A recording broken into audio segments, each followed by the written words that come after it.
welcome back. Welcome to episode 2 or episode 1A of the brand new Dani. This is an add-on video to the first one that I did about the actual nitty-gritty process of changing your name. And I wanted to talk a little bit about more of the behind-the-scenes aspect of it, the maybe some of the emotional stuff, some of the feels around, abandoning or burying or, setting ablaze, however you want to envision this process, leaving your birth name behind. And maybe some of the reasons why one would hesitate to do that, or why one would feel maybe some shame around doing that. I had all of that. I had some of, hesitation. Obviously, I waited a little while to do this, and it just feels weird, and it's hard to explain. It's something that you want to do, right? It's something that will bring you congruence, maybe, but it still feels, for me, like that's been a part of me. That's been a part of me for my entire life, and even if it is something that you do want to change, it's still scary. It was the same thing with surgery. I would have got on the table and had surgery when I was 20 years old, but I was scared. I just did want to talk about some of the the feelings, the emotions coming out, dealing with parents, dealing with people who might judge you, people who might judge me, even if it's my family.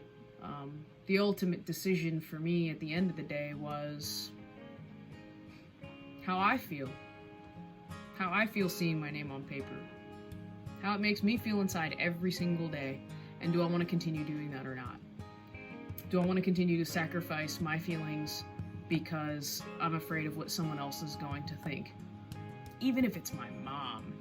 Dude, even if it's my mom, I'm learning that it just doesn't matter, that I have to live in this body, and I have to live in this skin, and I have to write my name on a piece of paper, and I have to look at it, and you know what? It comes down to the big stuff, honestly, when I graduate from college, if I get a degree, if I, when I die, how do I want to be remembered? And what do I want that to look like? And, what's my legacy going to be? And that was a huge motivator for me to change my name. So, I'm just a couple of miles from the courthouse now, and I was nervous a little bit last night.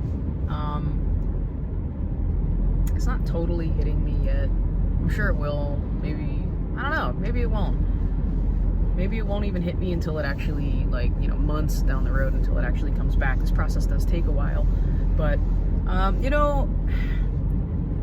I weighed the downside of the dysphoria with, having to tell my mom that I, was basically rejecting the name she gave me. And that's hard. And I think even that kept me from proceeding for a while. Just, not wanting to have to admit to her that her vision of me didn't come true or wasn't real. And, that's, I think a lot of trans people probably go through that.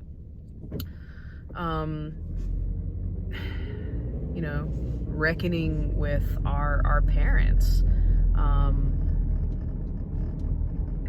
I have no idea what it feels like to have a child tell me that, you were wrong, or, unknowingly wrong. Nobody did anything wrong. It's just, it's hard. It's hard to wrap my head around being in, having my mom's experience, or having my father's experience, which I'm even further from understanding what his experience is like, personally. But, yeah, I think that kept me making a lot of changes, because when I came out in the first place to my mom, I didn't get a lot of good, warm, fuzzy, supportive reaction. I didn't get, I don't know that I got a bad reaction. It was borderline bad, okay? But it definitely wasn't like, okay, let's do this. Even when I had surgery, you know, and I mean, my mom was there for me. She came and she helped me out. She stayed with me for a solid week, came to my doctor's appointments, like, but kind of, you know, it still wasn't like 100%. There was still a little bit of like, well, I don't really know what this is about. And like, you know, her not really, I don't think, wanting to admit, because it's hard. I can imagine it would be hard for a parent to wrap their head around. But I'm also just trying to really point out that I've got, you know, I've got my eye on like how other people are seeing me, and how other people are gonna feel about the decisions that I make for my life. And for a while, I let it keep me, you know, moving pretty slowly. And here we are, 2020, making moves. So I'm gonna keep figuring it out. I'm gonna keep doing the work. I appreciate you for watching. If you're going through some of this, if you're experiencing dysphoria, if you're experiencing judgment, if you're experiencing exclusion or hate or anything because of your name or your gender expression or anything related to that, I'm sorry. I'm sorry that you're going through that, and it sucks. And there's absolutely nothing I can say to make it better other than to share my experience and to share the hope in that it can get better. And, you know, people are out there who are willing to help.